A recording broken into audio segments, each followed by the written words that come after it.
He was in complete and utter, like, over the moon that I was pregnant with my last one, with Bella. When she was born, he came into the room and he was just, this is my baby. This is my little girl. He and Sophie, my daughter Sophie, who's 19, they were almost 5 years apart, but they were really close. Sasha, our third child, with a little bit of a puppy dog following Nikki around. He was super smart, inquisitive, athletic, funny.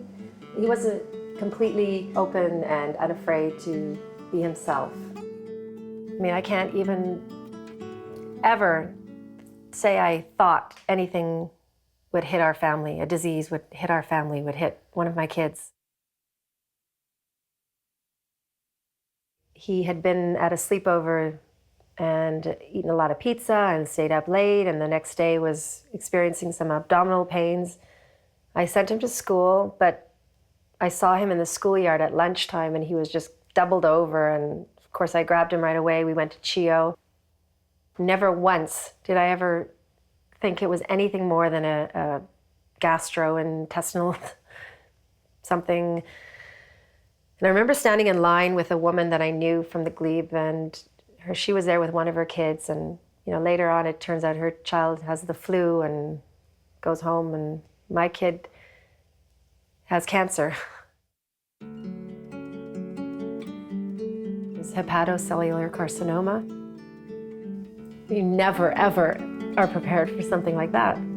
Going through 10 or 12 cycles of chemo, and he went through an experimental surgery to try to save his life, which was a double transplant. My husband donated a portion of his liver. That was quite successful, and the liver grafted. And then a month later, a stem cell transplant.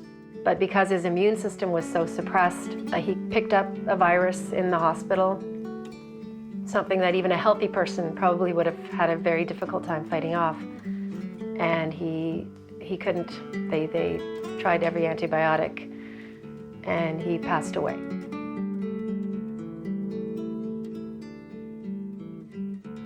Liver disease, yeah, you do assume it's an older person. You have to be on the planet for a while and abuse your liver before it starts to scar. It's luck of the draw.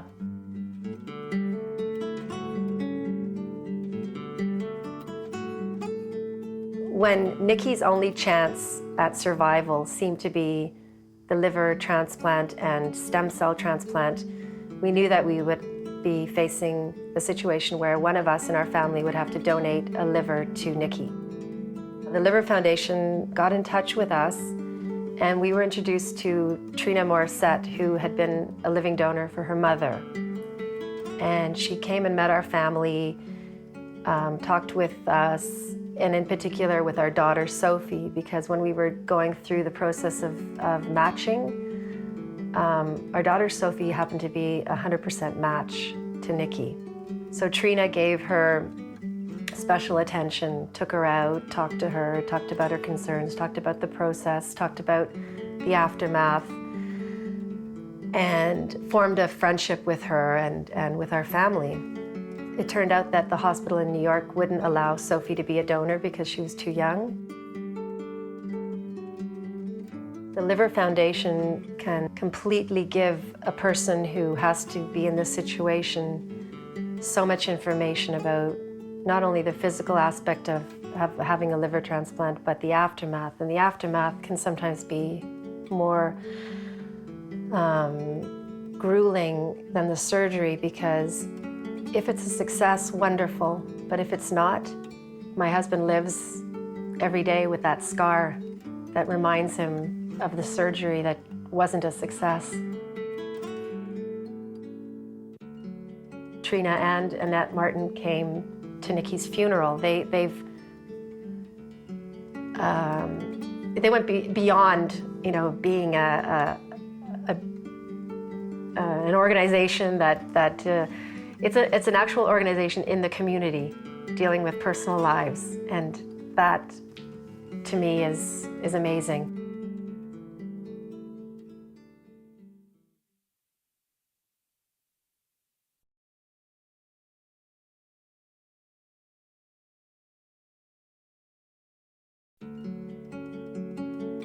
I taught for some 15 years, always done very well, and at one point, pretty much anything that the kids brought into the classroom, I came down with it, and not only I come down with it, but I couldn't get rid of it. I was extremely tired.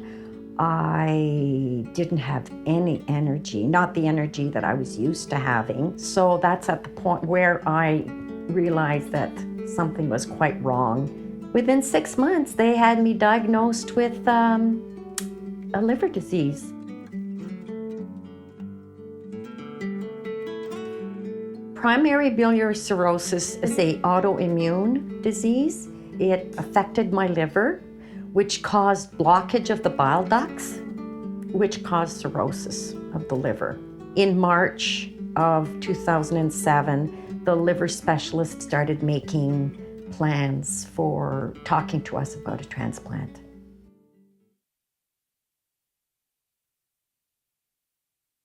We as a family decided that we were going to go with the living donor. It was a very difficult decision at that point.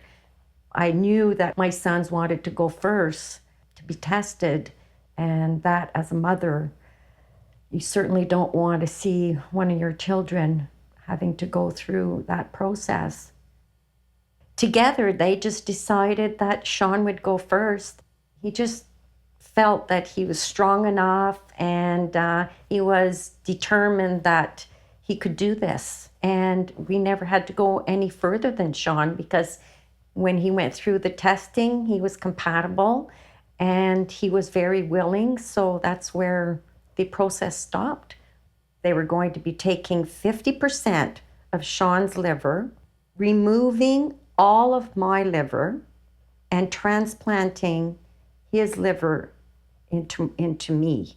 And because we all know that the liver is an organ that regenerates itself, then it would be a full-grown liver for me down the road, and the same for Sean. It was amazing. I woke up from surgery, and I can't explain it, but I felt so fresh.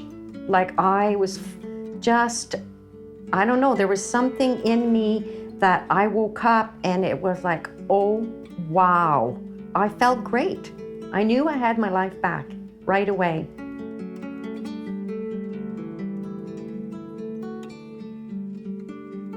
We had our transplant at Christmas time, and Sean was born Christmas Day. Sean was 19 when he decided that he was going to be my donor. And he turned 20 that year, and to think that 20 years earlier, I gave him life. And at that time, it was 20 years later, he was giving life back to his mother.